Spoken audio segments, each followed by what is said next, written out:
the bag full of the cosmetics, and then I got the other bag full of the makeup, and then there's the clothes. Anyway, I lived in a 5-floor walk-up on 77th Street, right? And every time a guy would walk you, see, the other thing was you'd never want your boyfriend to see you play live, because honestly, how many people, you know, want to see their girlfriend on the chair going, you know, it doesn't work out, you know. So I was nervous, and of course Dave Wolf had come that day to see us on this New Year's Eve in Shittsville and somewhere on Highway 17 or 14 in New Jersey, and kind of playing this strip mall. Do you understand what I'm talking about? It was a long way down, and so, you know, usually a guy will help you up the stairs, because I lived on 5 floors up. So, you know, by the time they got to the 3rd floor, it was always like, hey, you know, I'll see you. No, I'll call you. No. And so for me, you know, Dave Wolf made it up to the 5th floor. And as I was getting my keys out to open the door, he turned around and said, how do I love thee? Let me count the steps. So I'm thinking, that's the guy for me, right? At the time. So, you know, he stayed with me. You know, we weren't just dating then, we became involved, and then he became my manager because I couldn't find anybody that I felt understood me, right? So, you know, as we're getting along, my neighbor downstairs, Carl Eagleston, he had come up to my apartment because it was also a studio, right? And he walked in and he said, oh, no, Sim, you are not a white wall person, and you have way too much furniture. So we got rid of all the furniture except the kitchen table and maybe a little love seat, and he built a loft bed, you know? And it was very kind of him, God bless him. But the truth is, now there was a 6th flight. And, you know, so now your boyfriend has to be really, you know, really into it to climb 6 flights, you know. And so I had gotten, you know, Dave and I were together for a while, and I had gotten this little clock for my birthday, which I really loved. And so I had it up on the loft bed because I was going to get up early, blah, blah, blah. He climbs up one night, and he knocks it down, you know, a floor. It hits the hardwood floor like any great tenement, you know.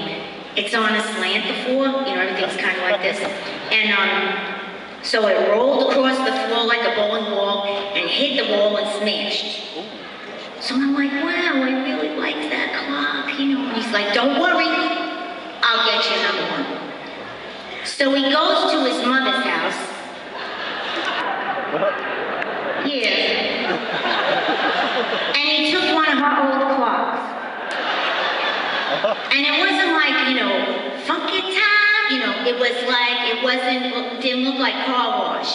It was just a plain white clock, and loud, so loud, that I had to put it in the bathroom, behind the shower curtain. And then I closed the door to kind of get rid of the sound, right? But still, when I climbed up on the bed, the 6th floor, and lied down, I could still hear that damn clock. And that's why the first line in Time After Time says, lying in my bed I hear the clock tick and think of you. You understand? That's right. Now, another little thing was, as we were in the studio, Rick Chertoff kept looking at his clock, and he's a funny guy, very creative, but he always talks like, hey, I think my watch is going backwards. Not kidding. Look at that. Yeah, look at that. The second hand is unwinding. So I thought to myself, oh, it's a good line. So when you hear the second hand unwind, that's Rick Chertoff's clock. That's his watch. Somehow it's demagnetized. You like that? You know, the funny thing is, it's not, I didn't make any of this shit up. Oh, stop. It's TV talk. It's not good to really curse. Anyway, so, that was that. And now, I'll tell you a little bit about She-Bop. Well, you know, this studio was a big time, you know, kind of like all the stars were there. So, you know, I was like, wow, wow. And there was Bruce Springsteen right by the coffee machine. And it was horrible coffee. It's always horrible. It was notoriously bad coffee in any recording studio, right? And so he's there. I think he was making a fresh pot of coffee, you know. And I was there, you know. The first time in my life I started living on coffee and candy, which is really bad for you, but I don't know, for some reason I did that for a few years. Now I'm a diabetic. No, I'm kidding, I'm not. But you certainly can become one like that. Anyway, so, you know, I was there and he was there, so like a jerk, I walked up to him, because you know, well, you don't know, because you probably, some of you weren't even born, and those of you who were, Rosalita, his first song, right? Whoa, right? So sexy, right? So there he is, you know. Now, he don't talk like Elvis, but in my head, that's what it sounded like. You know, so I'm going over him like a real jerk. I said, oh, Bruce Springsteen. You know, really stupid, right? Because I saw Joe Piscopo do that on Saturday Night Live. Oh, not funny.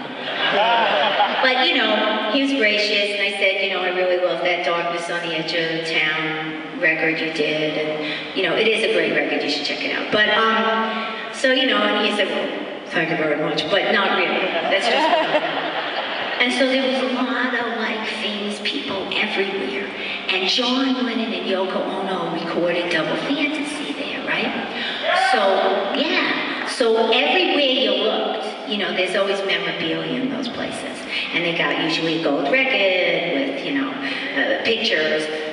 John Lennon had his picture and his Epiphone guitar encased on the wall. So every time, like if you ran up and down the hall, you'd bump into it, you know.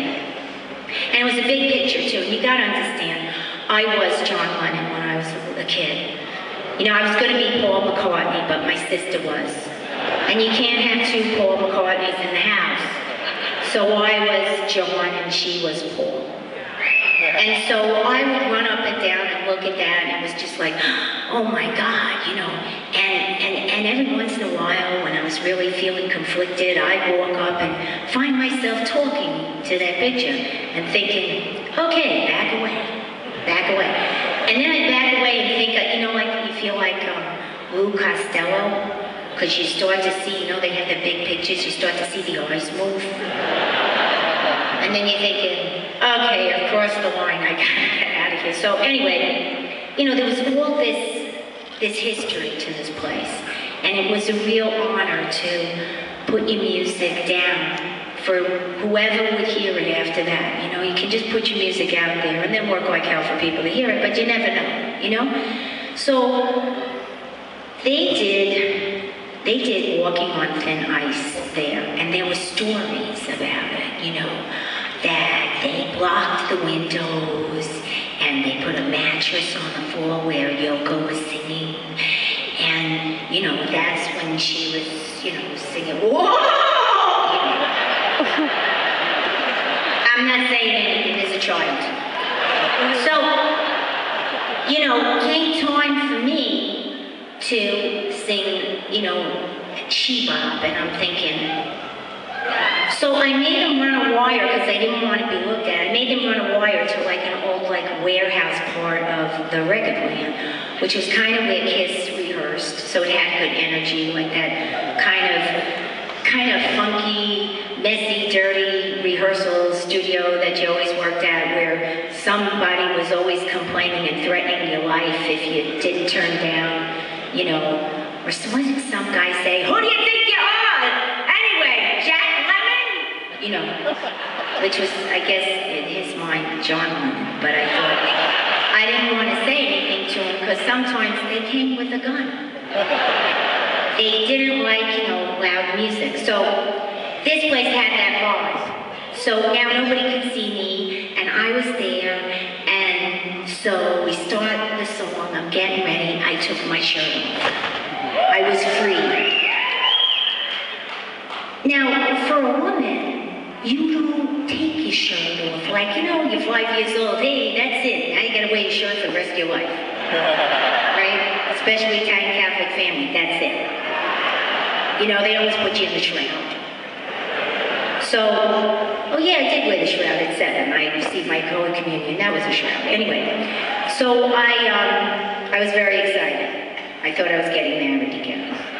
The only other time I thought I was getting married, I was a flower girl. And I thought I was marrying the pillow boy, but he didn't want to dance. But I thought I'd marry him anyway because it was a nice dress. Yeah.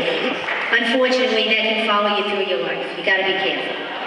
Anyway, so there I am, free, kinda, sorta, you know, and then the music is playing and I'm singing, and then I just started to tickle myself, my ribs, that's it. I thought it was really fun, because I thought, wow, look at you, this is so ridiculous. And I laughed on the song, and that's why there's laughter. Now after it became very popular, right? Everybody started laughing on their music in the records, right?